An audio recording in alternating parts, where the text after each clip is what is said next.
It's Tuesday the 12th of November. Parliament's going to start today with a statement from the Honourable Tracy Martin about fire service personnel who are being sent over to Australia. Then there'll be an opportunity for each of the parties to comment on that. We'll go on to questions. Simon Bridges to the Prime Minister. Does she stand by all her government's policies and statements? Paul Goldsmith to the Minister of Finance, a very similar question. Tamati Coffey to the Minister of Finance about the economy. Nikki Kay to the Minister of Education, whether he stands by all his statements. Michael Woodhouse to the Minister of Health about DHB financial performance. Jenny Marcroft to the Minister for Children about the Oranga Tamariki practice review. Louise Upston to the Minister for Social Development. Does she stand by all her policies and statements?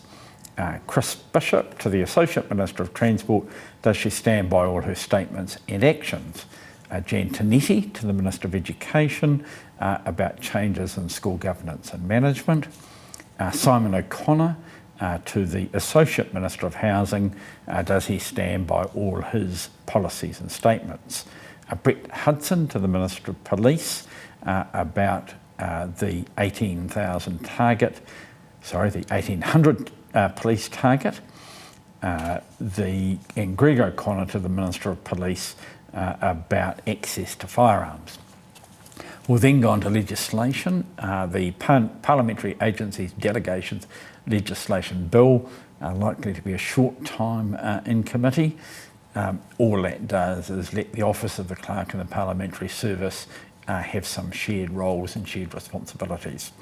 The Farm Debt Mediation Bill, second reading, Damien O'Connor, and he's also got the National Animal Identification and Tracing Amendment Bill, second reading.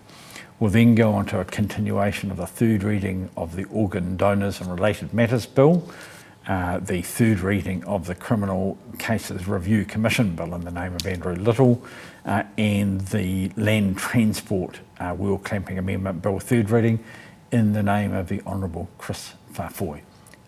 Tomorrow will be a Members' Day.